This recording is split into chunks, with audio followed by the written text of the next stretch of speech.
Le fait de rentrer dans cette discipline, ça a été un justificatif pour essayer de nourrir un rêve d'enfant.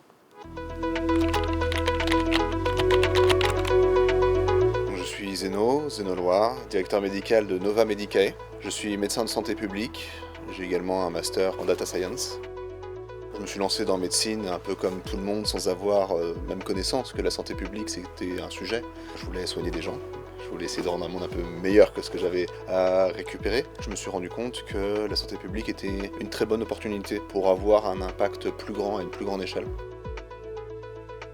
Petit à petit, en faisant mon bout de chemin dans les hôpitaux, je me suis rendu compte qu'un besoin majeur, c'est le besoin d'avoir des bons outils de travail pour l'ensemble des soignants. Que la marge de progression que le système de soins a n'est pas tant dans le service que dans l'organisation.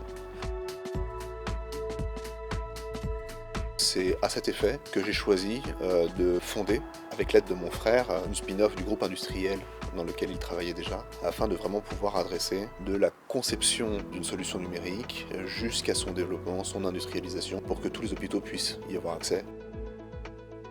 Il faut réussir à comprendre le langage des différentes personnes. Quand vous avez un soignant, c'est très difficile de comprendre le langage médical. C'est pour ça que vous aurez fait 6 ans d'années d'études. Même si vous ne voyez pas de patient, ce sont des compétences qui seront extrêmement valorisées. Si vous discutez avec les ingénieurs, le fait de pouvoir discuter de code, de structure logicielle et ainsi de suite, c'est quelque chose qui est très valorisé de leur côté. Et c'est vraiment là où le médecin de santé publique trouve son rôle dans une équipe multidisciplinaire, faire synergiser des disciplines qui ont avancé très loin dans leur domaine, mais de façon parallèle.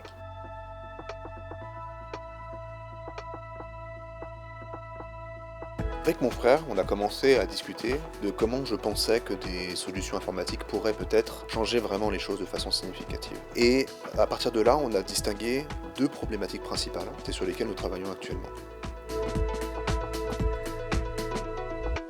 Les disciplines cliniques, c'est-à-dire les médecins de spécialité, cardiologues, pneumologues, ont généralement une culture de l'instantanéité, ce qui est très bien pour leur exercice du soin. Pour l'entrepreneuriat, il faut avoir une vision beaucoup plus planificatrice, beaucoup plus calme. Il faut considérer que perdre un peu de temps maintenant pour en gagner beaucoup après, c'est quelque chose de souhaitable.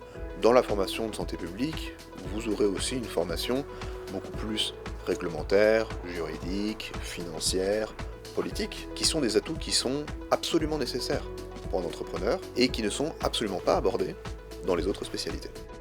Le DS de santé publique m'a permis, à certains éléments clés de mon histoire, de me rendre compte d'opportunités pour le système entier que je n'aurais même pas imaginé, même pas envisagé, si je n'avais pas eu une vision plus large, moins centrée sur le patient.